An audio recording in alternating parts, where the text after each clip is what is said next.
welcome to Daily Burst on PfTV, your quick and refreshing soft angle to news on society, lifestyle, culture, and stories that matter.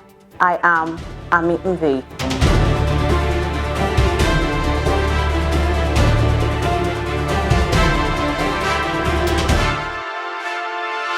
Here are the stories making waves today. Ghana recalls High Commissioner to Nigeria amid electoral malpractice allegations.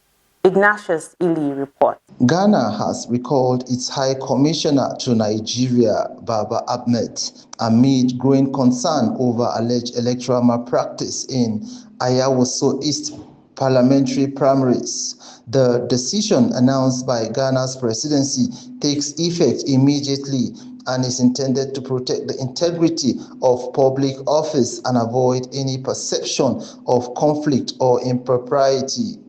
The recall follows accusations of vote inducement during the National Democratic Congress (NDC) parliamentary primaries, which Ahmed participated in as a candidate. Although multiple aspirants were accused, Ahmed's position as a public officer raised higher stakes. The presidency emphasizes that the recall is not a verdict but a precautionary measure to uphold the standards of conduct expected of public officers. The move has sparked discussions on fairness, leadership, and confidence in the democratic process. The ruling party has launched its own investigation, and President John Mahama says decisive actions was necessary to preserve the integrity of public office. People's First TV Daily Burst, Ignatius Ili, PfTV, Abuja. Thank you for that report, Ignatius. Justice in unexpected places. Edo doctors, kidnappers arrested at hospital. Sometimes, justice shows up in the most unexpected places. Two men suspected to be behind the kidnap of two Edo medical doctors, Ibrahim and Tahir Abu, have been arrested inside the hospital where one of the victims works. The brothers were taken from their home in Auchi last month, with one brother found dead days later and the other returning home alive but deeply scarred. Police says the arrest happened when the suspect brought a child to the hospital for treatment and the survivor recognized them, quietly raising the alarm. The suspects, Idris Abubakar and Sani Abubakar, are now in custody. The medical community is shocked, and many Nigerians are questioning safety, even for those who save lives. The police have confirmed that the suspects are part of the gang that abducted Dr. Abu Babatunde on January 2nd, 2026, and that Idris Abubakar received the ransom money for the doctor's release. More local stories coming after the break.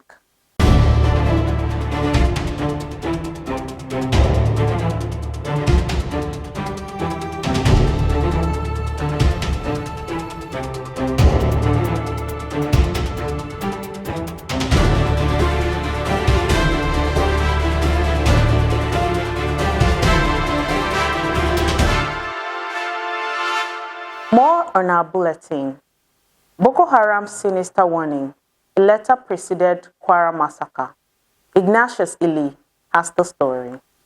A haunting letter has surfaced, revealing Boko Haram's deadly intentions in Woro, a small farming community in Kwara State. The letter, dated January 8, 2026, was sent to the traditional ruler, requesting a meeting under the guise of peaceful preaching.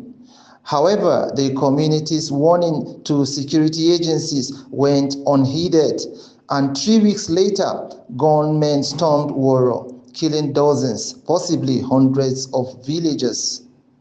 The letter, written in Hausa, stated, "We wish to discuss matters with you and remind you, particularly concerning preaching and guidance among your people. This is not a threat or a declaration of war against you or your people." Despite reporting the letter to authorities, the community received no protection. Survivors describe a night of horror with armed men attacking homes, killing men, women and children, and torching houses.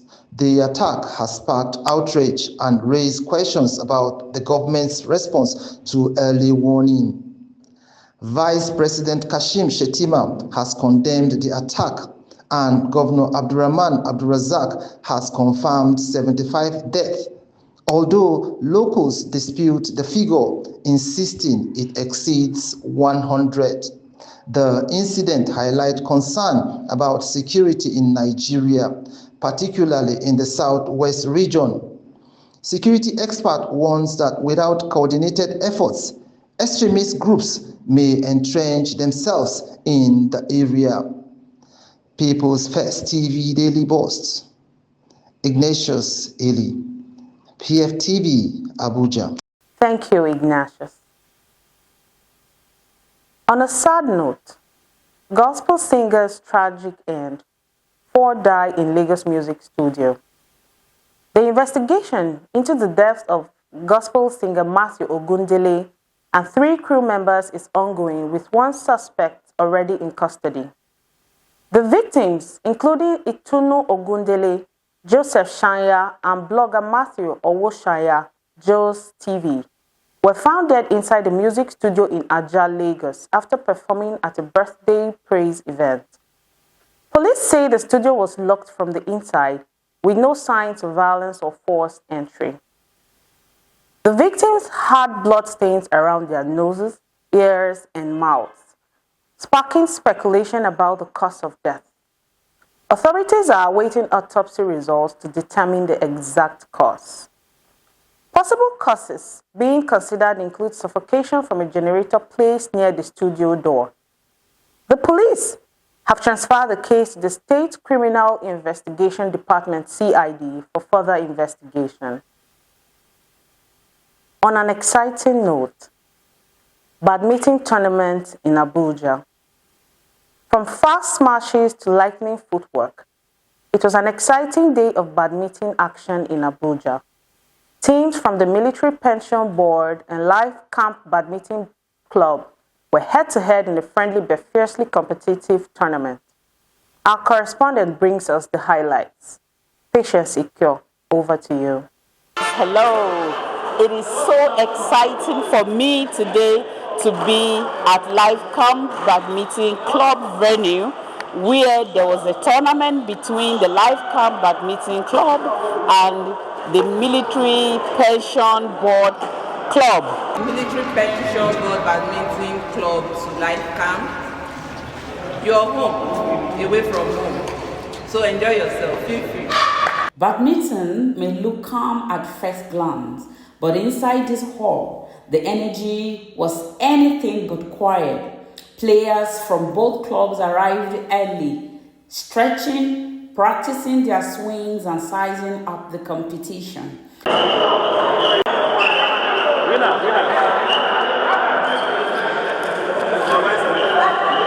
It's a friendly, and it's organized by Life Camp Badminton Club. Okay. Our visitors there are coming to build this friendship. Badminton will build bonds. So we are all here to build friendship with one rally at a time. Each other.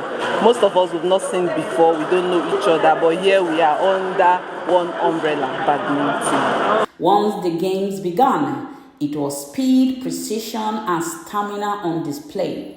Quick rallies, sharp smashes, and saves that kept spectators on their feet. The Military Pensions Board showed experience and discipline, while Life Camp relied on youthful speed and teamwork.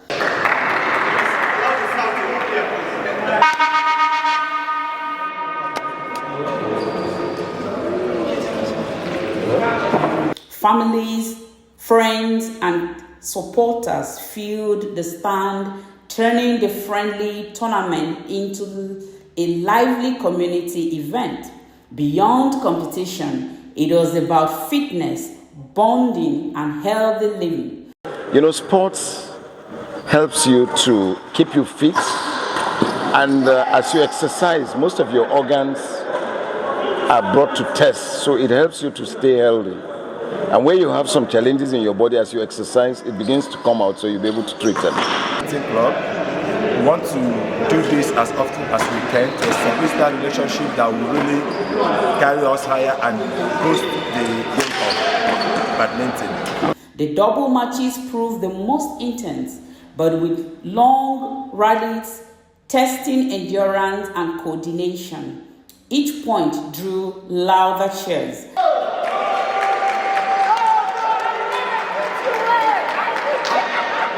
Well, it's exciting. Normally, activity excites the body.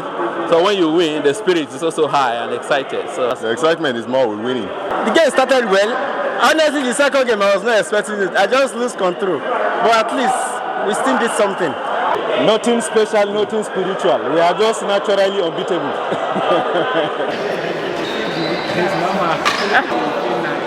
Good. And one thing I enjoy about badminton is the friendship, friendliness, the coming together that we so much achieve. If you look at badminton, you have different tribes, different culture, different religion, and we have all become family. At the end of the day, handshakes replaced rivalry and the spirit of sportsmanship took center stage, because here every player walks home a winner. On the courts, there are no female, there are no male. They are just players. This military pension badminton club at least can bring unity to all the members. You know, some people, they don't know other people, but being togetherness, at least it will make you to know this one, to know this one. And they played several games. They had two groups, the 35 and above, the 50 and above. The 35 and above, that group played about 4 rounds and had beautiful game and winners for that game. There was also the 50 and above that also had about 4 rounds. And the evening has been exciting. Every of them are happy. Although the military board badminton club has won more games over the Life Camp Club, who are the hosts. So the visitors came and took all the excitement. But the good thing about it is that both clubs are saying this is just meant for fun and exercising. So they are all excited. It has been nice to be here. This is Patience Ike, PfTV Abuja. And that's the spirit of the game. Thank you, Patience. That is it for this edition of People First Television Daily Bust. I am Ami Mve. Stay informed, stay inspired, and stay connected. This is PfTV. Have a good day.